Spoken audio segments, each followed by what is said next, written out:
Hello and good morning student, welcome to online class. बेटा social science में lesson 2 का जो है 2.1 नेक्स्ट वाला जो चैप्टर जो है अपना आज के लेक्चर में इसी का हम लोग चर्चा करते हैं। तो देखिए यहाँ पे the physical features of the Indian सब कॉन्टिनेंट, अर्थात यहाँ पे बोलते हैं कि भारतीय उपमहाद्वीप का प्राकृतिक स्वरूप। ठीक है, क्या बोलेंगे? भारतीय उपमहाद्वीप का प्राकृतिक स्वरूप, the physical features of the Indian subcontinent. Okay, so let's start. We learn about the natural divisions of India in the previous section. अर्थात हमने पिछली कक्षा में हमने भारत की जो प्राकृतिक विभागों के बारे में पढ़ा था। We also learn that the Indian subcontinent is the distinct landmass in the Asian continent in terms of its topography and cultures. 1 minute. Okay, let's carry on.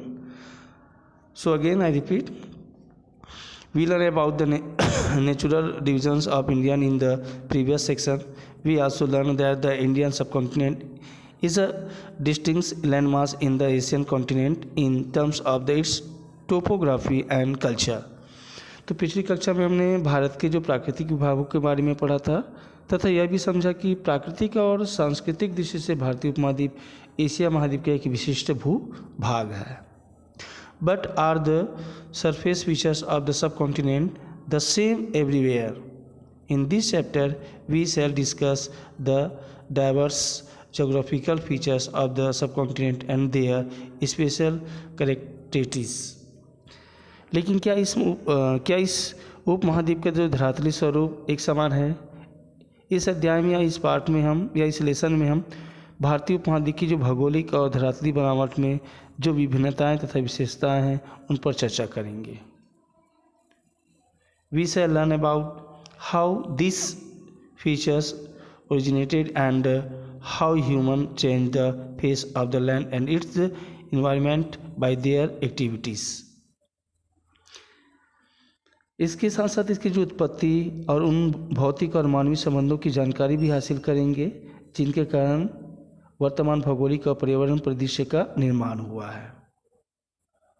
ठीक है, understand how this activities change the land, we need to find out how people live and how they used natural resources for their livelihood and needs in the different regions in which they settled.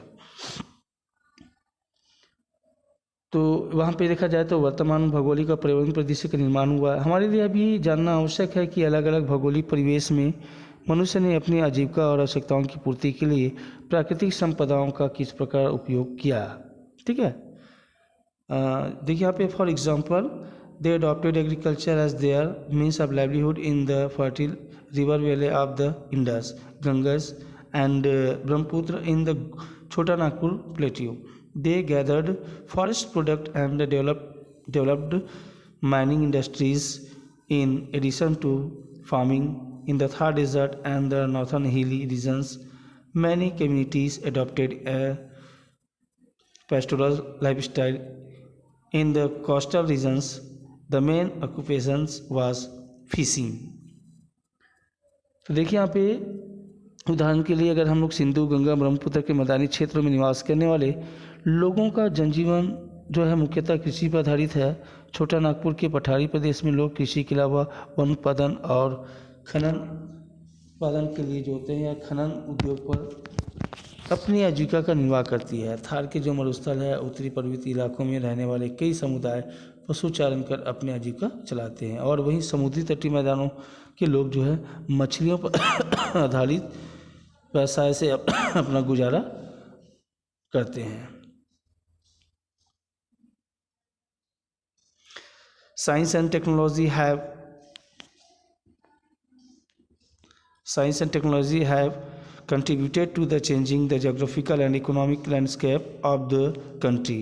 The environmental impact of the some of these changes is now creating roadblock in the human progress. We need to understand the social, economic and political dimensions of this problem if we wish to resolve them. अब यहाँ पे अगर देखा जाए तो भारतीय या स्थिति में के अंतर्गत जो है या उसके साइंस की भौगोलिक परिस्थिति के आधार पर कि विज्ञान और तकनीकी का लगातार विकास हो रहा है। फलस्वरूप भौगोलिक और पर्यावरणीय स्थितियों में लगातार जो बदलाव होता रहा, कुछ बदलाव पर्यावरण की दृष्टि से मानवीय विकास के रास्ते में एक प्रतिकूल समस्याएं पैदा कर रहे थे।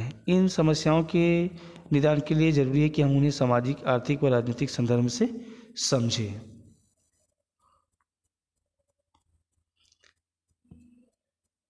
The Himalayas emerge from the Pamir Knot located to the north of the Indian subcontinent. Many other high mountain ranges extend from this knot, including the Hindu Kush, Karakoram, Kunlun, and Thainshan ranges. The Vindhyachal and the Satpura ranges are situated on the northern boundary of the Peninsular Plateau, while the Aravalli range is to the northwest.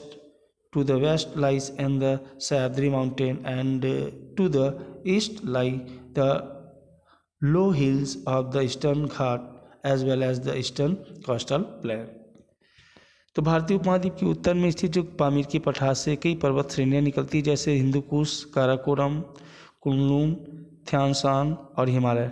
प्रायद्वीपीय पठार की जो उत्तरी सीमा पर विंध्याचल और सतपुड़ा की पहाड़ियाँ स्थित है। उत्तर पश्चिम में अगर देखा जाए तो अरावली श्रेणी है, पश्चिम में सह्याद्री पर्वत श्रृंखला है और पूर्व में पूर्वी घाट की निम्न पहाड़ियाँ तथा पूर्वी समुद्र तटीय मैदान है। Do all this feature look the same? Were they all created at the same time? तो यहाँ पे पूछा गया कि क्या ये सब दिखने में एक जैसी है या एक ही समय में बनी हुई है। क्या बोला गया है? Do all this features look the same? क्या ये सब दिखने में एक जैसी है? Were they all created at the same time? या एक ही समय में बनी हुई है। India's topography can be divided into the following give reasons based on the difference in structures, types of the rocks and the physical features. तो यहाँ पे जो संरचना और शैल समूह और भू आकृति की भिन्नता के आधार पर भारत की जो भू संरचना है, टोपोग्राफी जो है आपका भू संरचना है, उनको निम्नलिखित 5 भागों में डिवाइड किया गया है या बांटा गया है। देखिए यहाँ पे कौन कौन सा है। ये आपका the north and northern eastern mountain ranges, जिसको हम कहते हैं उत्तर तथा उत्तर पूर्वी पर्वतमाला। Second number the extensive plains of the north, उत्तर का विशाल मैदान। द पेनिनसुलर प्लेट्यू, प्रायद्वीपीय पठार। The coastal plain and the islands group, समुद्र तटीय मैदान और द्वीप समूह। और नंबर 5 जो है इंडियन डेजर्ट, भारतीय मरुस्थल। ठीक है, तो लेसन 2 जो है अपन लेसन 2 पढ़ने के बाद लेसन 2.1 पढ़े। अब उसके बाद लेसन 2.1 के बाद 2.1.1 पढ़ेंगे। ठीक है, ऐसे ही करके जो है आपको सीरियल वाइज जो 5 तक जाएगा, 2.1.1 से लेकर जाए 2.1.5 तक। तो नेक्स्ट टाइम जो हम लोग देखेंगे यहाँ पे 2.1.1। तो इसमें आपको पढ़ने को मिलेगा आपको the north and the north eastern mountain ranges, उत्तर तथा उत्तर पूर्वी पर्वतमाला। थोड़ा सा देख लेते हैं, चलिए। Okay, so start. The birth of the Himalayas, Himalaya पर्वत की उत्पत्ति। 2 kinds of the natural force play the primary role in the forming the face of the earth and its features. They are internal and external forces. तो यहाँ पे बोला गया कि पृथ्वी किसी भी भूभाग की जो धरातलीय बनावट होती है, या पृथ्वी के किसी भी भूभाग की जो धरातलीय बनावट होती है, यह स्थलाकृतियों के बनने में पृथ्वी की 2 शक्तियों की प्रमुख भूमिका होती है। ठीक है, एक्सटर्नल एंड इंटरनल, जिसको हम लोग बोलते हैं अंतर्जनित और जो है बाह्य जनित।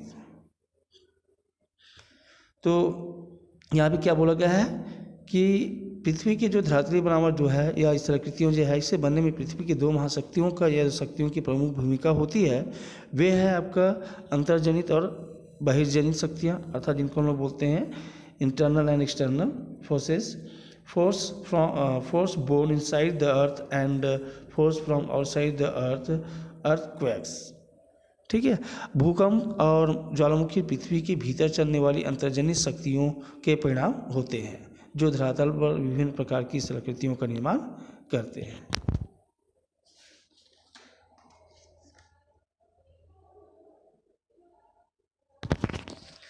And volcanoes occur because of force born on the inside the earth, जो मैं अभी बताया आपको, ठीक। ज्वालामुखी पृथ्वी के भीतर चलने वाली अंतर्जनित शक्तियों के परिणाम ही होते हैं।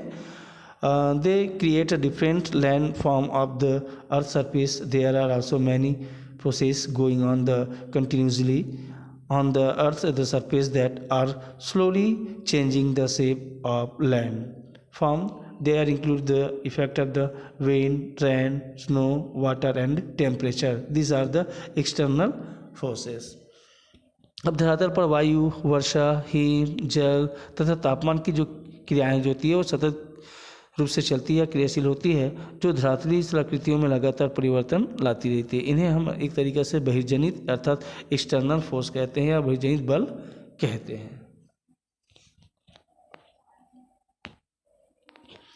Do you know that the earth crust, क्या आप जानते हैं कि पृथ्वी की बाहरी आवरण पटल जिसे हम लोग कहते हैं, ठीक है। डू यू नो, क्या आप जानते हैं कि that the earth crust outer shell is the broken up into the segments that are called plates, ठीक है। यहाँ पे बोला गया कि क्या आप जानते हैं कि पृथ्वी की जो बाहरी आवरण जो है पटल जिसे स्थलमंडल कहते हैं, ये विभिन्न सेलों के खंडों से बना हुआ है, अवसाद से बना हुआ है। इन्हें हम प्लेट कहते हैं। क्या कहते हैं हम लोग? Plate. And several minors ones one of the major plates is the Indian plate. The force in the Earth's interior cause this plate is glide. This gliding motion is the gradual that we can only imagine it, not feel it, not even in a lifetime. It is said the plates move only by the few centimetres in a year. अब पृथ्वी की जो धरातल 6 प्रमुख प्लेटों और कई छोटी छोटी प्लेटों से मिलकर बना है। ऐसी प्रमुख प्लेटों में एक है हमारी भारतीय प्लेट। ये सभी प्लेट भूगर्भीय बल के कारण सरकती रहती है, यानी गतिशील होती रहती है। सामान्यतः इनकी जो गति का हमें बिल्कुल आभास नहीं होता, क्योंकि सरकने की जो प्रक्रिया जो होती है इतनी धीमी गति से होती है कि हम केवल इसकी कल्पना ही कर सकते हैं, ठीक है। इमेजिन कर सकते हैं हम लोग, इनको लुप्त नहीं कर सकते, देख नहीं सकते, तो कल्पना कर सकते हैं, न कि अपने जीवन में इसे देख सकते हैं। ये एक वर्ष में कुछ ही सेंटीमीटर ही खिसकती है, ठीक है ना। बोला भी गया है यहाँ पे, it is said the plates move only by the few centimetres in a year. Okay, that's all.